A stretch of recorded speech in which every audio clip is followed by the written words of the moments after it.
Hi guys, welcome back to another video. Peter Kennedy, Kennedy's Garage, Portlaw. What are we on today?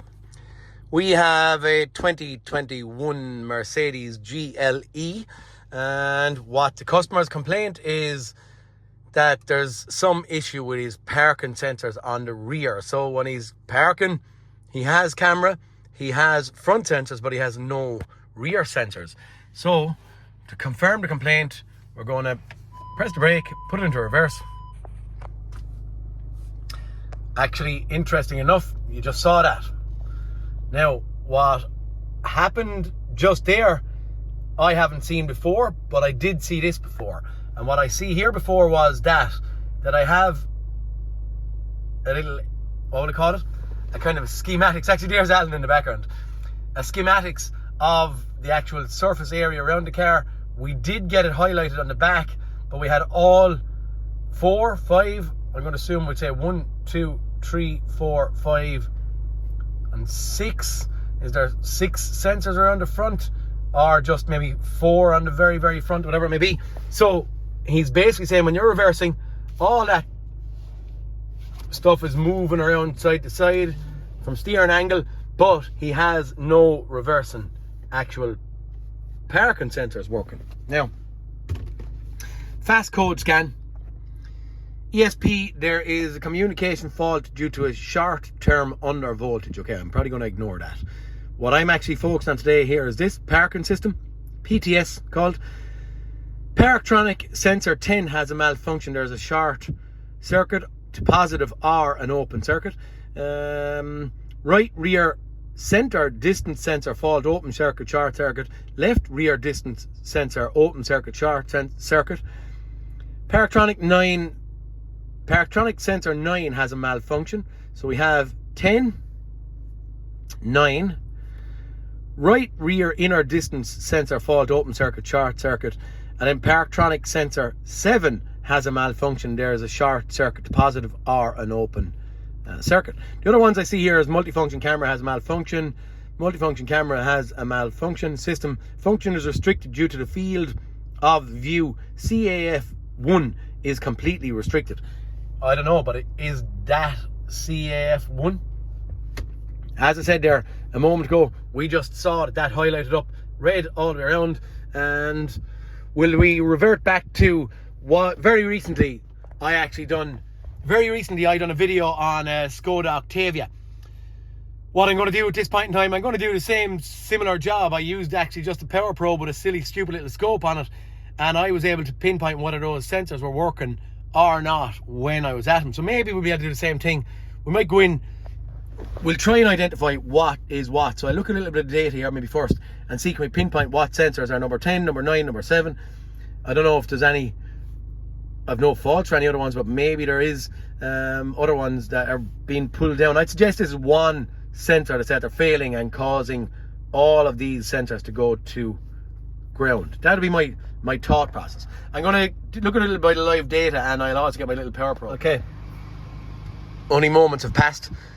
I'm just looking here. This is a rear parking distance sensor in live data or information.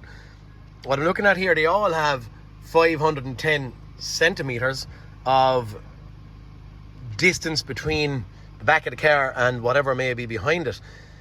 What am I saying? I'm suggesting that that's maybe a default number. When it sees a short, that it's actually just doing that. What I'm going to do, I'm going back into neutral here. Screen has gone back to that. I'm going to go for reverse again and just see. Okay. I was going to see if this thing would highlight again and I'd see anything jumping out at me in the immediate here. But at this point in time, I didn't see anything. You need to select 2 or more. Okay. Sorry. Okay. Got it. I was going to graph merge. Oh, I can only pick 4. Okay. I'll go back and I'll have a look and I'll see, can I get this thing to, can I get any pointing from, yeah, this, when I get it up and running for you. In a fast look here, I just see that this is center right rear. Center right rear, outer right rear. There must be, I'm suggesting there's probably, 6 of them back here, but I'm going to go and I'm going to switch out the 2 center rights because that looks like it's PA12. PA11, but here I have 7, had a fault code of 7.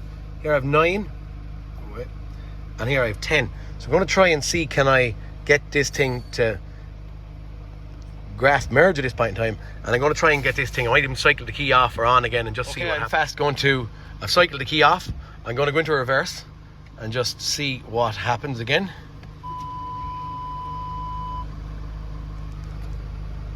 Back working, but no change on any numbers here at all. Okay, that's no good to us anyway. Okay, I'm getting myself set up here for hunting down at this problem.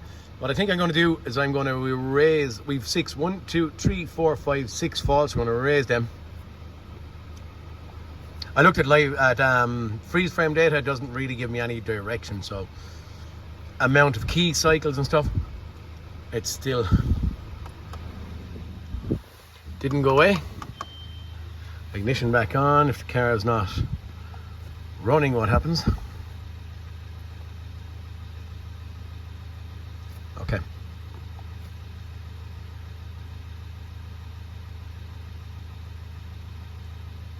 No, they're all straight back in again. Okay, so fault codes are of no assistance to us at this point in time. I think I'm going to start opening circuit some of these parking sensors and see where that brings us to. If I can create permanent faults on some of them, maybe I might be able to figure out something from there. Okay guys, in the immediate I removed a little bit of a cover here. Parking sensor up there, I have it disconnected. This is the right rear outer. Up there, if it means anything, that's the only one is getting weather or dirt and debris up on it. I have that one disconnected also. I haven't disconnected that one up there yet. I've disconnected this one up here, and I've disconnected the one that's up here. That one in here is behind the heat shield, which shouldn't be too hard to get at, but look, maybe I'll ignore it for the moment. With 1, 2, 3 disconnected, I have erased faults. I'm going to cycle the key, I'm going to put it into reverse and see what happens. Codes cleared at this point in time. As I said, I have 3 sensors disconnected. I'm going to go for what happens now. With this crack going on still.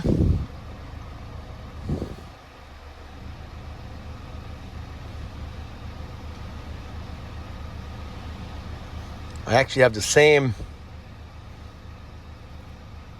6 fault codes there. Okay, of no benefit to me anyway whatsoever. 2 more parking sensors. One up here, center left, and then center right. Where would it be? Up there somewhere. You can see the block connector actually disconnected. So the only one that's connected now at this stage is that one. Same process to happen now again. Just see what happens. Now I'm aware I'm creating an open circuit in or on these. I probably should look in the boot, but I'm just thinking that maybe it's a sensor rather than anything else in my mantra. But that done again, absolutely zero for us. But did we have to only do it with the key on and the engine off primarily? Okay, erase codes. Yes.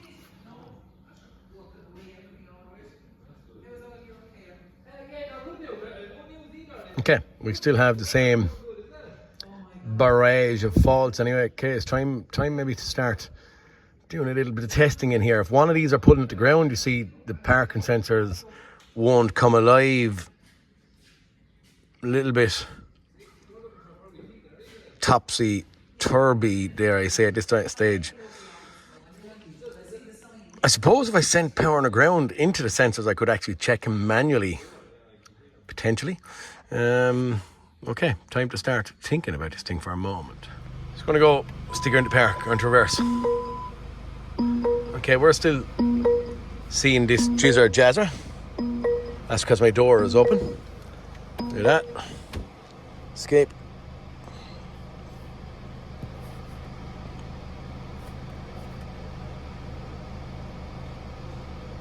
We're all still reading 510 centimeters anyway, so it's, yeah, that is a default number. What the heck is going on here?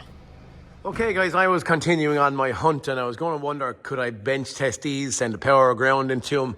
or what. And over behind this actual heat shield, I said I'd go up here and have a look to try and disconnect that sensor. And then lo and behold, if you can see that, which I'm assuming you can, the wires are all eaten, or they're damaged anyway of some way. What I would suggest is that behind that heat shield, what's after happening is there was a little mouse or a rat or something living, and it has just decided that that was going to be its lunch, and it's after eating that harness or the wiring loom in at that point. Time to start. Get a bit more room, try and get into this thing, and we'll see if we can repair in there without taking off the bumper or what I have to do, but that's where we're heading for. Anyway, problem located. Hopefully we can resolve this easy enough. Okay guys, a little bit more access created here. There's 1, 2, 3, 4, 5, 8 wires in total in here. I have 4 of them eaten through permanently, and what would we call it? Not permanently. Totally. I have small bit of damage on that one there, and then I have 3 of them that are A-OK. So I'm going to actually leave the 3 that are intact alone. I'm going to snip this one. I'm going to strip them, solder them, put a bit of heat shrink on them. You probably don't want to see the repair. But that's, anyway, Mr. Rat was the cause of this thing. We're going to get him repaired. I'll show you the repair the minute I'm done. What I'm going to do, I have a bit of length on my wiring. So the 3 that I'm not going to touch, I'm going to basically loop around like that to give me no strain on the ones I'm going to repair, and then tape them up again, and hopefully Mr. Rat won't go in there again. At this point, lads, I have repaired 1, 2, 3, 4, 5 wires. So I don't know, can you see them? Oh, you can't see anything there. You won't be able to see it there. It's a little bit awkward now, shot. But anyway, I repaired 5 wires in there. I have soldered and put heat shrink over them, and the heat shrink has been shrunk at this point in time. I done actually one at a time just to identify colors, etc. So I'm going to leave it at that stage before I clean it up. You can see the different lengths here, and I'm talking about the loop that I'm going to put on these 3 good wires over here. I'm going to do a little bit of a loop on that one there as well. It wasn't actually eaten and broken, it was just damaged, so I have to shorten that a bit. But for now, I have that repair done. I've connected back on my sensors all the way along, pushed back in that one, if you can see it up there. Right, where are we going? Will we go rolling on and see, can we clear or erase faults at this point in time? I'll keep the camera rolling for a moment. What's interesting is that it didn't actually doesn't lose communication with the ignition off, which is good. Let's see. It may not communicate now. Maybe it's just registering me open the door and getting in, and maybe it won't. Yeah, we're getting erase codes. We're getting communication actually with the ignition off, which is funny. It's not funny, it's good. Anyway, look, here we are. We have no codes, but then we had no codes at a point before, so we're going to just see where we're at this thing. Reverse. Oh, the door is open. Something bing bong again. Okay, close door. Okay, door closed. Whippily do.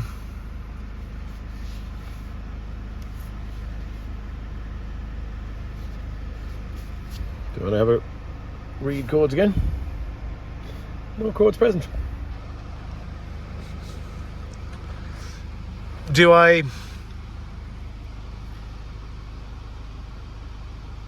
That it? That enough? Do you need an afterthought? Will I do the repair on the wiring and show you? Do you know what? I'll do the repair on the wiring. I'll drop the car down, and then I'll finish up my final thought, as the man would say.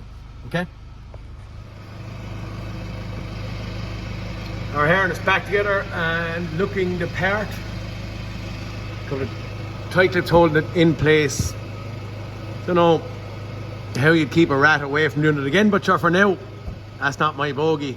It's only going to be a case of reassemble where it was designed in the factory. So that's it. We're going to put back in my heat shields, a couple of little covers underneath, and drop it down on the ground. Okay. She's down on the ground. I often find these things kind of strange because you don't know whether to press the button or pull the button to release the handbrake. Okay. We all look good. I'm actually, as you know, recording while driving there, so give me a moment to start talking. But we can see our thing is doing its job, which is a good thing. So only just to show that everything is operating as it should do there, and I am, what I would say, is relatively happy enough. Do you want to have a look at codes again? Read codes. Did that just do it? It did.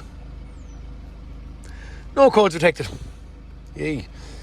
I'll clear every code is in the module there in a moment. I don't know if there's a lot more tied into Mr. Mouse or Rat or whatever the heck it is.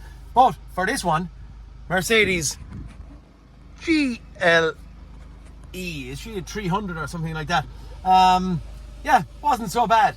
What's the direction and how do you go? Sometimes it's strange because if you have or had a circuit that will just switch on and you can go and test it your way in a hack, but unfortunately on most modern yokes you don't. You have a circuit that will do an integrity check, you know, send out a little bit of voltage or try and see a ground come back into it or whatever way it works. I'm not even going to try and tell you or teach you anything about it. Generally what I would say is it checks the ground and looks for or even the voltage getting pulled down or something. God knows, haven't a clue. Won't even go there. For now, what I'm trying to say is if it would switch on and stay on your way in a hack, but it doesn't, control modules see a fault, switch it off, and that leaves you dead. So the mindset would be, could I do a bench test on these sensors moving forward? Mightn't be a bad mantra for me. But in this situation, lo and behold, we didn't need to do that. That was what I was thinking. But luckily, we found the wire broken. So, I don't know, what do we learn from this? Good visual. Again, any of the seriously intelligent people out there that would say, you don't need to be a good mechanic anymore. Sure, a scan tool will tell you what to do. Anyway, hey ho. Fault codes. They don't tell you what to do. They'll tell you that it's right, open circuit or short to ground. But then you will get that if you had a sensor pulling it down. You'd get the same thing. And I've seen it happen on my last video on a Skoda Octavia, parting sensors recently enough that all four were pulled down on the back of it, shutting the circuit down. On this case, similar enough. Anyway, why you rant over. Guys, please like and subscribe if my videos are any way helpful or any way good to you. And I'll talk to you on this cartoon. Peter Kennedy, signing out. See you later, boys. Thank you very much for watching.